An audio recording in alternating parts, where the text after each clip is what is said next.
Eat breakfast like king, lunch like princess and dinner like beggar. చిన్నప్పటి నుంచి మనమందరం ఈ సేయింగ్ ని విన్నాం కదా, but scientifically this is not always correct. Let me explain. పొద్దున్నే ఒకవేళ మీరు కింగ్ అనుకొని హెవీగా తిన్నారే అనుకోండి, మీ బాడీ అంత ఫుడ్ ని ప్రాసెస్ చేయడానికి బ్లడ్ సర్క్యులేషన్ ని ఎక్కువగా గట్ వైపు డైవర్ట్ చేస్తుంది. అప్పుడు మీ బ్రెయిన్ దగ్గర బ్లడ్ సర్క్యులేషన్ కొంచెం స్లో డౌన్ అయిపోయి మీరు డ్రౌజీగా ఫీల్ అవుతూ నిద్రపోతారు. So keep it as light as possible and completely avoid fried foods.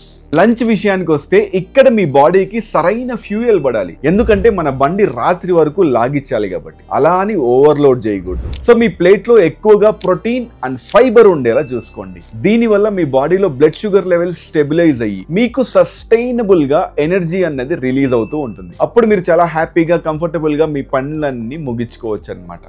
Dinner ఈ టైంలో మీరు కొంచెం లిబర్టీ తీసుకొని ఎక్కువ క్యాలరీస్ ఉండేలా చూసుకోండి, ఎందుకంటే మనం రెస్ట్ ఫేస్ లో ఉన్నప్పుడు బాడీ బాగా రికవర్ అవుతుంది. అదే ఆ టైంలో ఇంకా ఎక్కువ న్యూట్రియంట్స్ ఉన్నాయనుకోండి, ఇంకా బాగా రికవర్ అవుతాం అనమాట.